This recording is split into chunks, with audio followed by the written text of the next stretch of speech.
Welcome to Full Gospel United Pentecostal Church.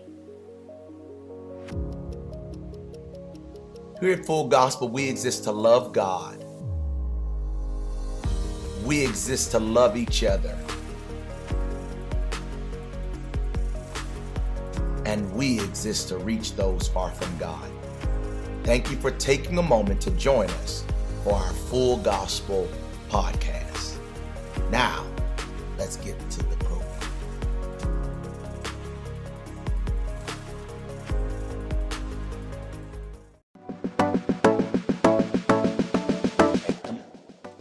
I'm sitting here with the Pastor Anthony Ballestero, and we're just hanging out, and I put him on the spot because he has so much to offer. Greet everyone. Greetings. You're actually, in the name of Jesus. You're actually on the Full Gospel podcast right now. That's right. Well, I feel honored.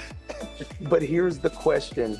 Pastor Ballestero is a church planner. He's a North American Missions Director in the state of Florida. He does so many things on committees for our fellowship, our movement, and I'll probably just put a description in the bio about who he is, because I really just want to ask one question, which I'm certain he can answer in moments, possibly. But here's what I want you to answer for us. All of us experience seasons of change, 30 plus years of pastoring, planting churches, the ebbs and flow of ministry. How do you manage seasons of change? If there's some saint that's watching right now and they're in seasons of change, like the only thing constant in life is change. How can we manage seasons of change with grace? As an outsider, hearing some of your story, I'm like, yeah, I wouldn't have saw all of that. And I'm talking to you and I just couldn't stop. I couldn't pass up the moment to ask, how do you manage seasons of change?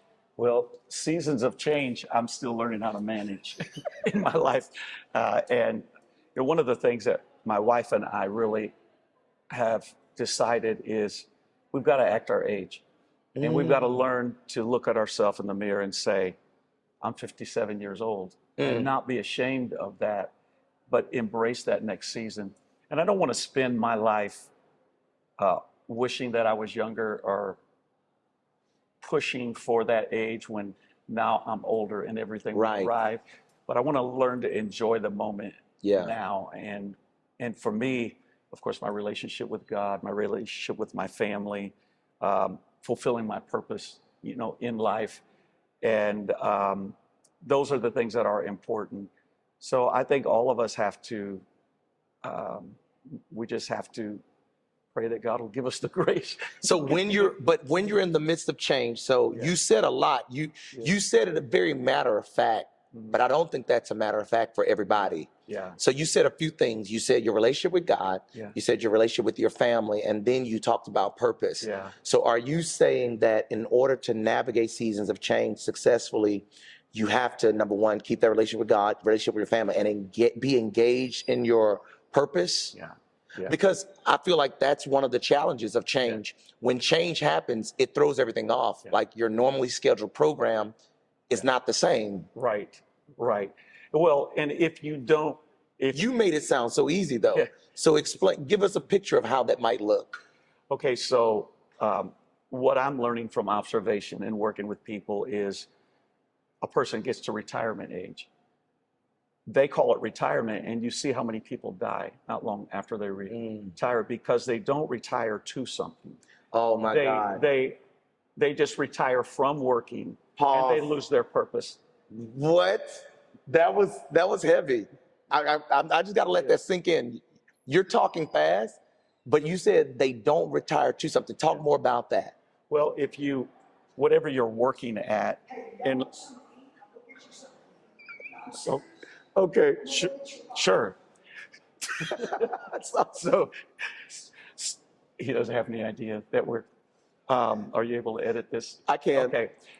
I think, whatever you work at, let's just say you work, as a police officer and you spend 30 years on the force, you look forward to that day when you retire.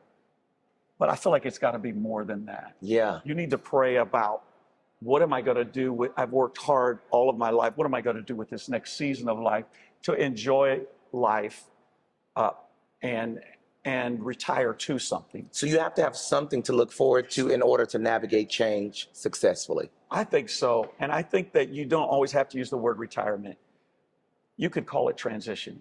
I'm transitioning to a new season of life. Yeah. And it's going to free me up to be able to focus on this. Wow. And so whatever that is, if maybe you want to do missions work and you couldn't do missions work before. Yeah. But now you'll be freed up to, instead of just retiring and sitting at home, now you can maybe travel and do missions work. Or you don't even have to travel. Maybe you can volunteer like in the local church and give some days. You come to the church, you don't ask for a salary, you just serve. I'm giving from myself in this season. And so you're blessing the community, but it's also a blessing to you. Like I've been here this week, and at the entry, every day that I've come here, I see the same guy standing there. Yeah. So we met, he was there yesterday morning. Yeah. He greeted me last night when I left, this morning when I came in, and I said, man, did you even go home? He said, I'm retired. Like it's a privilege doing this. They're not paying that guy anything, but he is blessing church plants. Adding value. Yeah. And we'll start. So basically what you were talking about how there was somebody standing at the door and he said he's retired, but there was value added.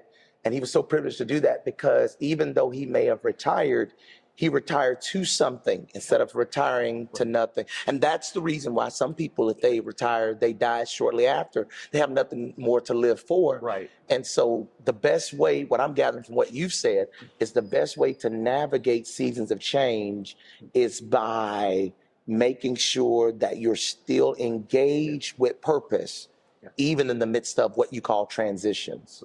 You know, I feel like I'm at an age where we're caught in that generation of I'm taking care of my parents. Right. But I have kids that I'm watching out for. Right. And so we're stuck in that hallway generation. Yeah. Where you want to make sure that your kids succeed. Right. But you're also trying to take care of parents who have health issues and that.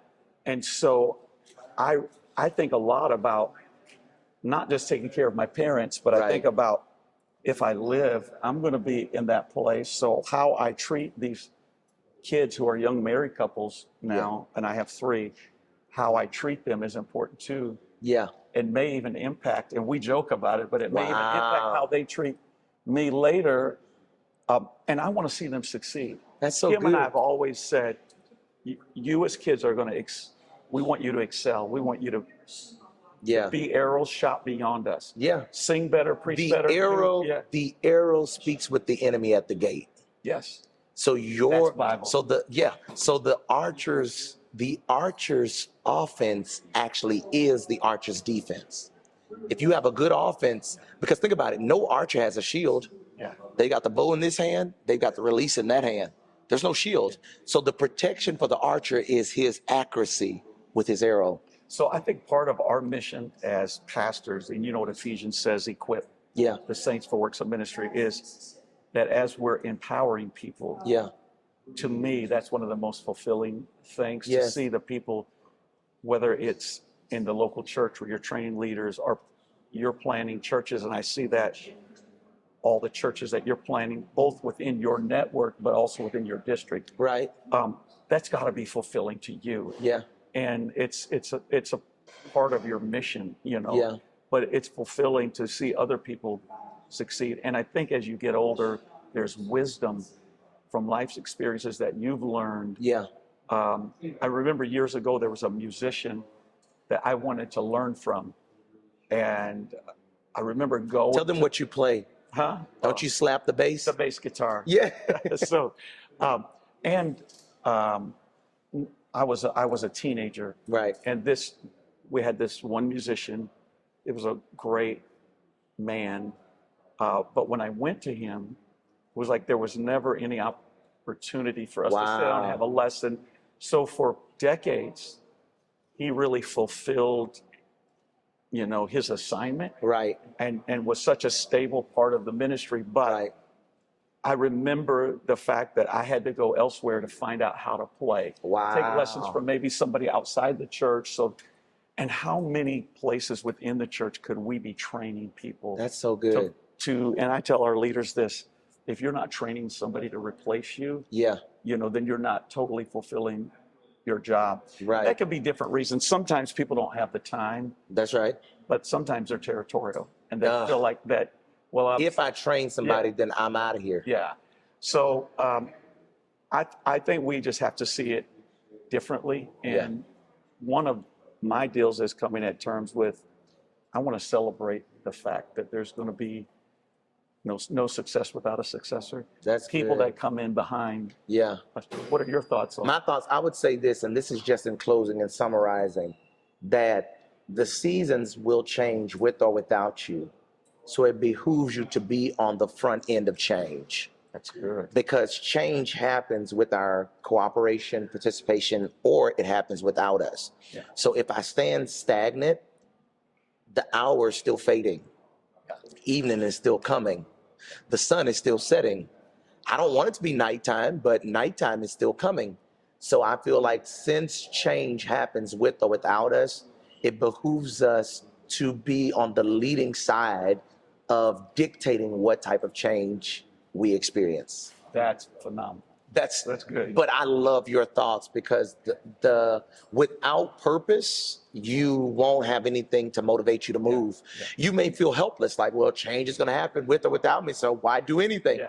So purpose would be the thing that keeps you moving forward. Yeah. Thank you so much, Pastor Ballestero, for allowing me to put you on the spot in the middle of chaos. I think sometimes the best organic conversations happen when we're just kind of going about our days. And I feel like, especially in this day and hour where every conversation's so scripted, so refined, I like having these conversations that we're sitting here getting ready to eat.